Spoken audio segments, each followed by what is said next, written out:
Star Wars is full of awesome and well-designed ships and vehicles. From the original trilogy to the prequels, there are so many iconic ships, like the X-Wing, Naboo Starfighter, B-Wing, Millennium Falcon, and so much more. The love for these vehicles and the battles they were in was always something that Star Wars fans were interested in experiencing in a more active role. This saw the birth of the legendary X-Wing and TIE Fighter games. These awesome games provided a nice middle ground of accessible action, with sim-like elements. Later on, Factor 5 would capture the attention of fans through their excellent Rogue Squadron trilogy. From the N64 to the GameCube, these were and remain some of the finest games in the Star Wars universe. It was a nice mix of reliving events from the original trilogy, mixed in with some new battles that were occurring between the films. Before Pandemic delivered their Battlefront games, they got their feet wet with Star Wars Clone Wars, which was a vehicle-based action game as the player took control of different Republic vehicles and found out what happened right after Episode 2. Star Wars had a long history of ship-based games, and when THQ was publishing Star Wars games on the Game Boy Advance, they had the ambitious idea of taking some of these elements that worked well on the PC and consoles, and put the experience on a GBA. It was an ambitious effort that ultimately led to a poorly executed game. Join me as we take a look back at Flight of the Falcon.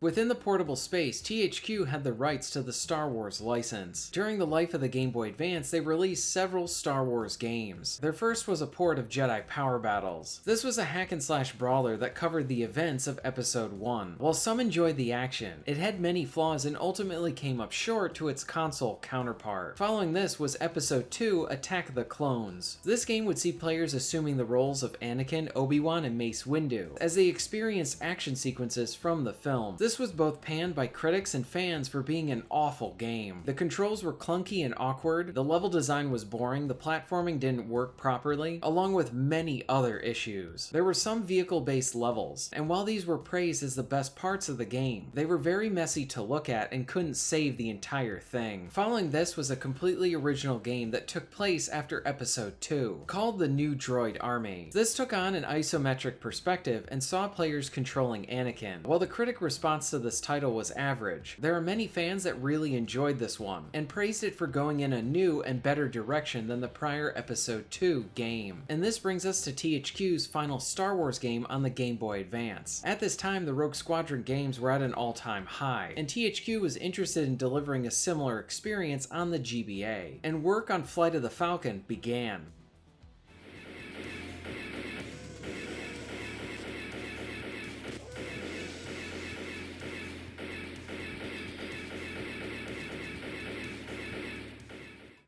THQ would be the publisher for Flight of the Falcon, and Pocket Studios would be the developer. They were founded in 2000 and were a UK-based developer that focused on Game Boy Color and Game Boy Advance games. They mainly worked on existing properties and had their hand in the Hulk, Pirates of the Caribbean, and even The Lord of the Rings. Flight of the Falcon would be a departure from THQ's prior Star Wars efforts, as the focus would be on the original trilogy and not on the prequels this time around. The goal of the game was to create a quality portable space shooter that captured both the drama and exhilaration of the Star Wars universe. It would cover all of the major vehicle-based events from Episode 4 through Episode 6, allowing for players to experience the entire trilogy in the palm of their hand. This meant that players would see familiar battles like the attack on the Death Star. Both Pocket Studios and THQ were ambitious with this title, as they wanted to push the GBA to achieve highly detailed environments, ships, and frenetic battles at high speed. Players would take control of famous Star Wars ships and vehicles, like the X-Wing, Landspeeder, and of course the Millennium Falcon. The gameplay would take on an arcadey style where the player would battle against TIE fighters and destroyers in a variety of locations. Each location could mean a change in challenges. For example, while in the chase from Episode 5, players would need to contend with both enemy fighters and asteroids that could damage their ship. This 3D-based flight combat game was aiming to be both enjoyable and accessible to any Star Wars fan. While the focus would be on covering famous events from the films, there would be instances to see what Han Solo was up to before he was introduced in Episode 4. These sort of elements would add in a director's cut-like feel to the experience, providing something new to longtime fans. In November 2003, Flight of the Falcon was released to the world.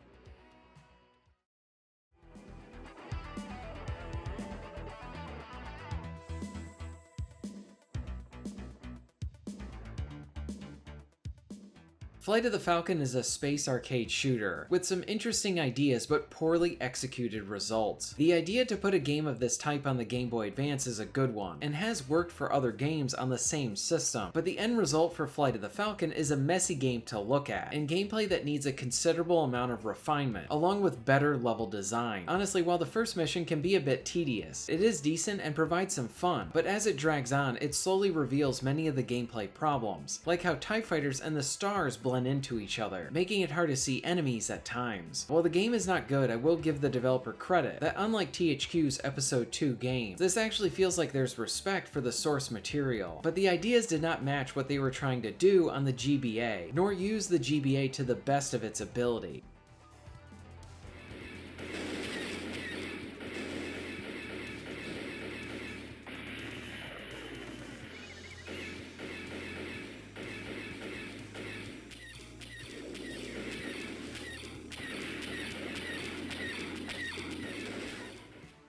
Most of the action takes place with you commanding a ship like the Millennium Falcon, or the X-Wing with a few stages dedicated to a land speeder. When the frame rate is not taking a dive, moving your ship around is pretty decent. You have a red icon to let you know where your blaster fire will go, and for most levels you will be dodging obstacles and enemy fire along with trying to take out any ships. You have a limited amount of missiles that are good for taking out multiple foes. The first level has you using the Millennium Falcon, and it starts off decent and slowly starts to reveal many of the game's issues. At the start, the action is decent. You will need to destroy TIE fighters to finish the level, and the frame rate is pretty stable here. The first big problem you will notice is how the level goes on for far too long. Something short and sweet would have been perfect for this arcadey action. The first mission goes on for double the amount of time it should. Flight of the Falcon lacks any sense of pacing with many of its levels, and you can see this right away at the start. Now, I could understand having a few longer missions, but if the levels are going to be this long, you need to keep them interesting with changing objectives and challenges. In level 1, you need to destroy a set amount of TIE fighters, and the amount of them feels padded to increase the length of the game. Flight of the Falcon could have benefited from better playtesting in the pacing area to remove the bloat and provide a better level.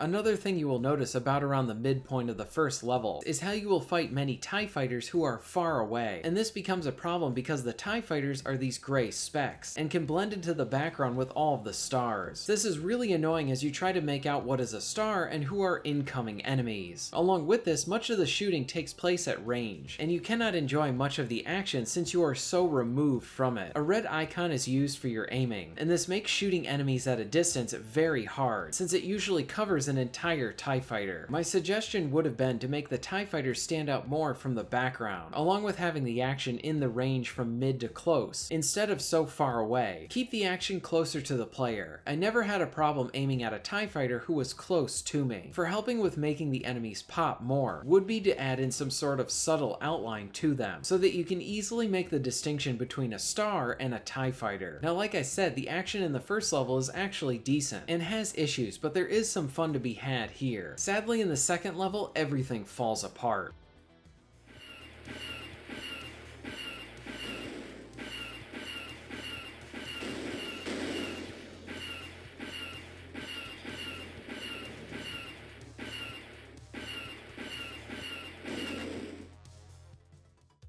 In the second level, you are now controlling a speeder as you race to Han Solo. This level has a lot of problems. For one, the frame rate is horrible and very, very choppy, and much of the game is like this as well. I can stomach frame rate drops as long as they do not hinder your gameplay too much. The problem here is that you can barely control the speeder well because of how sluggish it is to control under these conditions. In this level, you need to race through it. If you are not fast enough, then you fail. So you need to go fast, and it's hard to control the speeder because of the poor frame rate. And on top of this, if you hit anything, you will die in one hit, and you are sent back to the beginning of the level. The instant death stuff feels incredibly cheap here, with it feeling like you are fighting the game to even control your vehicle. And also there are stormtroopers trying to shoot you, and if you take too many shots, you will die as well. This level is famously unfair that many players have gotten stuck here. While playing this game for this video, I could not get past it. I had to use cheat codes to see other areas of the game. I love a good challenge, but this is just unfair and not fun at all. So the next level I tried was the first level in episode 5. You are again in control of the Falcon, and you need to race through the asteroid belt. You are up against TIE fighters, and you also need to dodge pieces of debris. If you are hit by an asteroid, you will die in one hit, and you must restart the level all over again. Again, this stuff feels needlessly unfair. I could understand if an asteroid took away more health than blaster fire, but to instantly die in one hit is not a good way to implement fun challenge. And on top of this, the frame rate is not good in this level, and so it feels extremely sluggish to even fly around. Again, I couldn't get past this level because of how cheap the gameplay was, and how poor the frame rate ran. I skipped to the first level in episode 6, and this was the last major level I played in the game. This is another space level, and you are fighting to the second Death Star. All of the usual suspects are here, hard to see and hit enemies, and choppy frame rate. There is one new inclusion which is really annoying. You will face off against Star Destroyers, and you will eventually fly past them. It is also really hard to tell if you are fully past them. Then I accidentally hit one and died in one hit in the middle of the level. It was at this point I wanted to give up. I understand what the developers were trying to do with this title, but they should have looked at what the GBA could do and realized this honestly did not fit their vision.